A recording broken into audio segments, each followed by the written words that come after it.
Greetings, viewers. Thanks for joining me out in the shop today. Broke a CV. Going to show you how quick you can change one live. I am not a mechanic. Know that. Okay, I'm not a mechanic. I'm just showing you what I do. Now, I've already got the truck jacked up. I need my lug tool here to get my lug nuts off. Make sure you jack up and secure the vehicle. I already had it jacked up before I thought to show you this again. One of the very first videos I ever did was on how to change a CV axle in 15 minutes or less. Let's see if I can still do it. All right, get your tire off of there.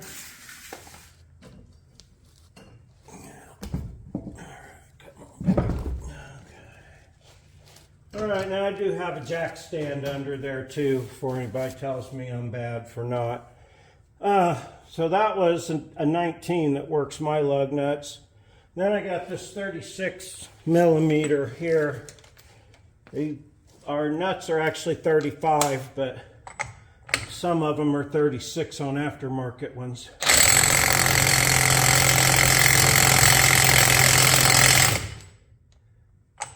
That's my broken end. It's just spinning. Let me see what it's doing here.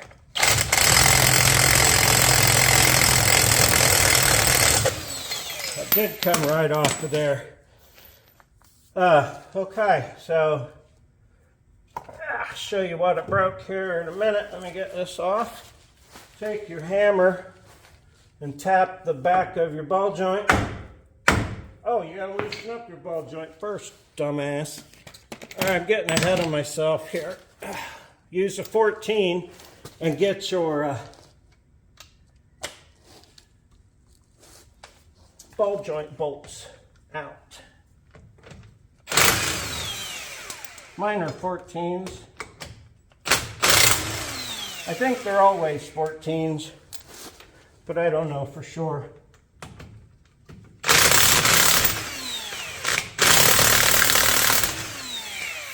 All these things have a torque spec. I will not give you that information.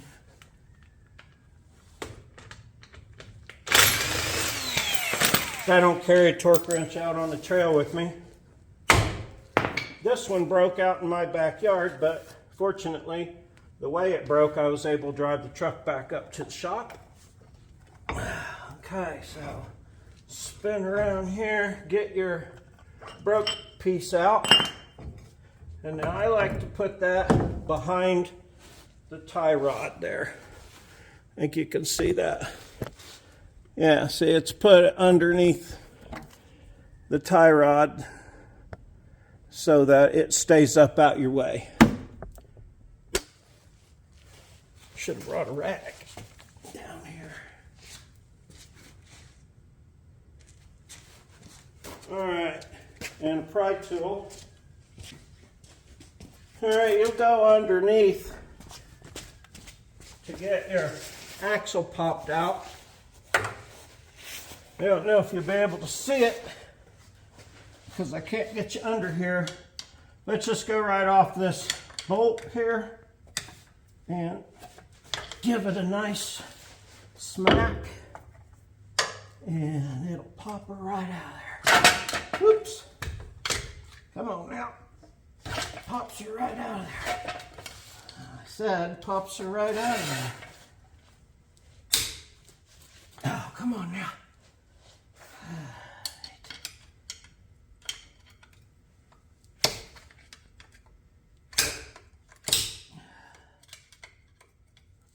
You get a better pry bar. Hang on. This will go a lot smoother had I brought everything with me. But in typical fashion, when I'm doing this, I always forget something. Don't knock your your jack stand over. Okay, so I had to get in there with the key, loosen the, put the transmission in neutral so I could spin the drive shaft and rotate this axle I finally got under there and popped it out. I was going to show you all of that, but I thought that's going to take for frickin' ever. So if it don't pop, spin it around a little bit. Let me go grab the other axle here. Damn, I hit the wrong button so many times. I thought just having put that one on would be fine. You lose a little bit of lube out the front. Put a little bit of grease on your C-clip. That helps hold it in the middle, makes it go in easier. Just by spinning that axle around, finally made it pop out. I'm just lazy and didn't want to have to fuck with it. I should have just done it to start with, because usually this one's easier to get out. But anyway, I let you watch some of that, but not all of it. Again, I just pried on it. I just kept turning the axle and prying in the same place till it got where it wanted to cooperate and it popped out. So we still basically have just removed the 5 bolts that hold this on. I show you anything else about that you might need to see. Get your new one up there, line her up just right. Get it all started. I put my nut on there backwards. It comes with a larger size one that don't fit my socket. I'll use it for the beating process. Anyway, roll it on there so you got a nice flat thing to beat on and you don't mash your threads. Hold your axle up and apply pressure toward the vehicle. Well, this one's been a fighter all the way. I don't know if it's just because I wasn't in the mood to do it. There. I got it caught. Got to make sure you're engaged in them splines or you'll never get it. All right. Again, apply pressure toward the axle. There. Whew, there we go. There she goes.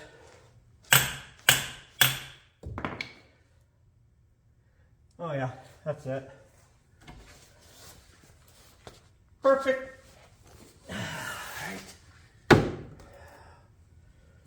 Whew. A little warmish. All right, once you get that, put the little grease on your other side. If you don't have grease with you because you're on the trail, get some of the lube that dripped out of your diff and use that. Put a little grease on your seal. A little grease on here. I put a little grease on the threads and all that good stuff because it just makes me feel better. That's going to come apart later. I don't put the cotter pin and the little shieldy thing on out here because on the trail, it's just one more thing to have to mess with. Bring this back around. Get up in there. Or she'll come back out. There you go. That's that part. Put your nut on. All right, get it started.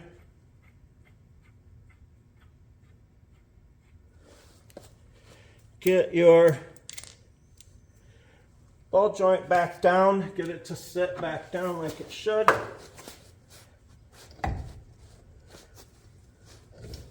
There's a lot of mud on there. I should have cleaned that off first. There we go.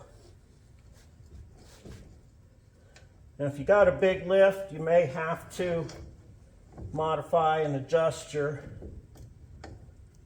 lower control arm into place here.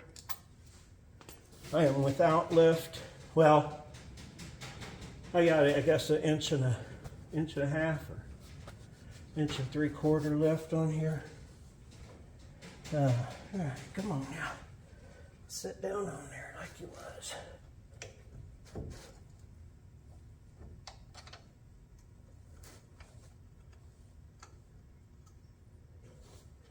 It's very hard to get them started until you get them in the right place.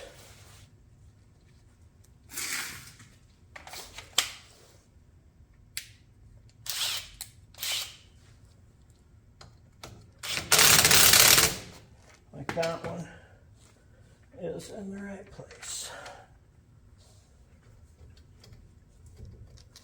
And now this one is. All right. And that makes these go.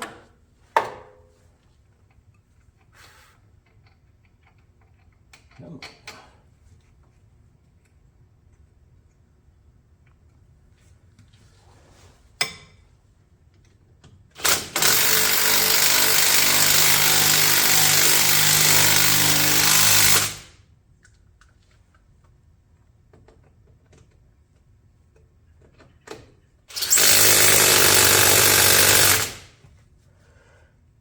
Three.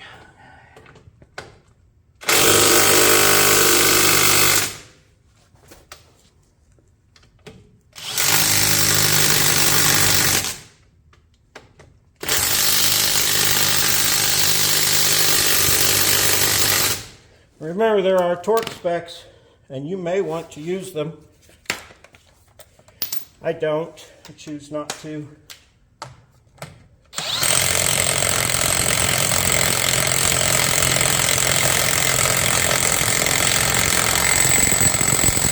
If you haven't been working on cars forever, you may want to go ahead and look that stuff up just so you have it and you know, and carry your torque wrench around if it makes you happy.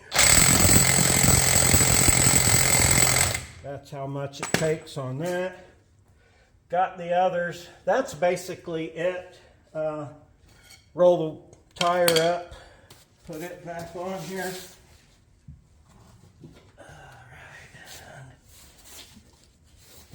Get my lamp out of the way.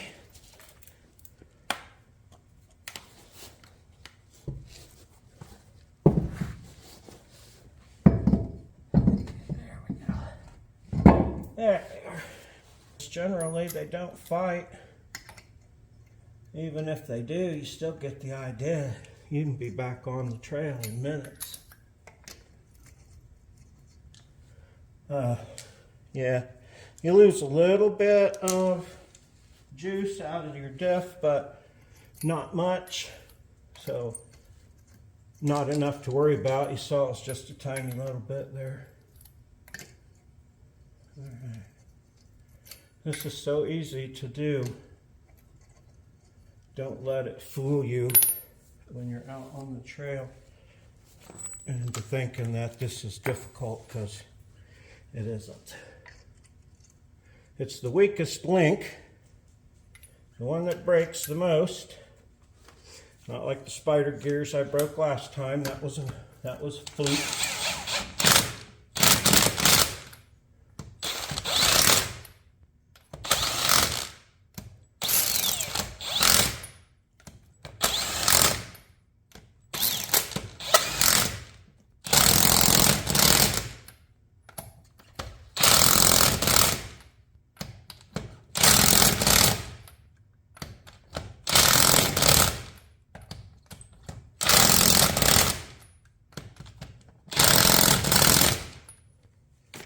Yeah, get that jack stand out of the front here.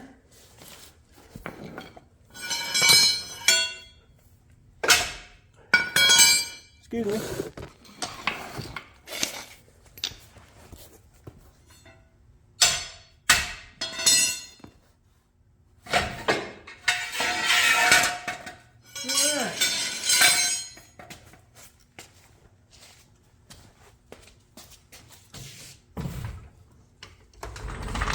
Down and ready to rumble.